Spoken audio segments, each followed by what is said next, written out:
الحمدللہ رب العالمین والصلاة والسلام علی سید المرسلین اما بعد فاعوذ باللہ من الشیطان الرجیم بسم اللہ الرحمن الرحیم۔ عقیدت اور محبت کے ساتھ درود پاک پڑھ لیجئے۔ اللہم صلی علی سیدنا و مولانا محمد وبارک وسلم صلاۃ و سلام علیک یا سیدی یا رسول اللہ۔ آج انشاءاللہ العزیز اچھے اور برے اخلاق کے متعلق انشاءاللہ 12 اقوال سنیں۔ حضرت سیدنا لقمان حکیم رحمت اللہ تعالی علیہ کے صاحبزادے نے عرض کی، اے والد محترم، انسان کی کون سی خصلت اچھی ہے؟ تو آپ نے فرمایا کہ دین۔ پھر پوچھا اگر 2 ہو تو؟ فرمایا دین اور مال۔ پھر پوچھا اگر 3 ہو تو؟ فرمایا دین، مال اور حیا۔ پھر پوچھا اگر 4 ہو تو؟ فرمایا دین، مال، حیا، حسن اخلاق۔ پھر پوچھا اگر 5 ہو تو؟ فرمایا دین، مال، حیا، حسن اخلاق اور سخاوت۔ پھر پوچھا اگر 6 ہو؟ فرمایا اے بیٹا، جب کسی میں یہ 5 خصلتیں جمع ہو جائیں تو وہ کامل متقی ہے، اللہ عز و جل کا ولی اور شیطان سے جو وہ دور ہے۔ حضرت سیدنا حسن بصری رحمۃ اللہ تعالی علیہ فرماتے ہیں، جس انسان کا اخلاق برا ہوتا ہے وہ اپنے آپ کو عذاب میں مبتلا کر دیتا ہے۔ حضرت سیدنا انس بن مالک رضی اللہ تعالیٰ عنہ ارشاد فرماتے ہیں، انسان اپنے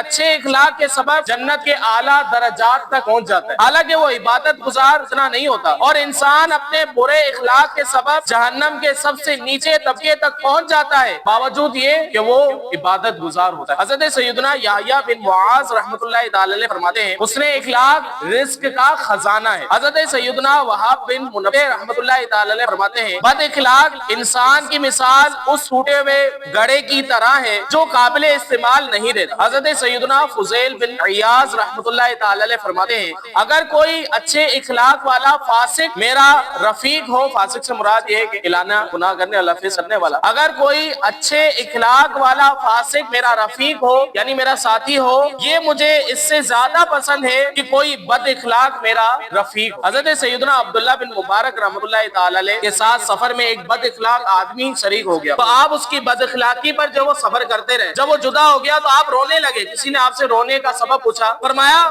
میں اس بات پر ترس کھا رہا ہوں کہ میں تو اس سے الگ ہو گیا لیکن اس سے بد اخلاقی ابھی تک الگ۔ حضرت سیدنا جنید بغدادی رحمۃ اللہ تعالی علیہ فرماتے، 4 خصلتیں انسان کو اعلیٰ مرتبے تک لے جاتی ہیں، اگرچہ وہ علم اور عمل میں کیا ہو کم ہو۔ نمبر 1 بردباری، نمبر 2 تواضع، نمبر 3 سخاوت، نمبر 4 حسن اخلاق۔ حسن اخلاق ایمان کا کامل ہے۔ حضرت سیدنا ابو بکر قطانی رحمۃ اللہ تعالی علیہ فرماتے ہیں، تصوف حسن اخلاق کا نام ہے، تو جو انسان تمہارے حسن اخلاق میں زیادتی کا باعث ہے گویا اس نے تمہارے اندر تصوف کو بڑھا دیا ہے۔ حضرت عمر فاروق اعظم رضی اللہ تعالیٰ عنہ نے ارشاد فرمایا، لوگوں سے حسن اخلاق کے ساتھ پیش آؤ، اعمال میں ان سے الگ رہو۔ حضرت سیدنا یحییٰ بن معاذ رازی رحمۃ اللہ تعالی علیہ فرماتے ہیں، بد اخلاقی ایک ایسی آفت ہے اس کے ہوتے ہوئے نیکیوں کی کثرت بھی فائدہ مند نہیں ہوتی، اور حسن اخلاق ایسی نیکی ہے جس کے ہوتے ہوئے بہت سی برائیوں بھی باعث نقصان نہیں ہو جاتی۔ حضرت سیدنا عبداللہ بن عباس رضی اللہ تعالیٰ عنہ سے پوچھا کہ عزت والا کون ہے؟ آپ نے فرمایا عزت وہ ہے جسے اللہ رب العزت نے اپنی کتاب یعنی قرآن کریم میں ارشاد فرمایا، ان اکرمکم عند اللہ اتقاکم، بے شک اللہ کے نزدیک تم میں سب سے زیادہ عزت والا وہ ہے جو تم میں سب سے زیادہ پرہیزگار ہے۔ کسی نے آپ سے پوچھا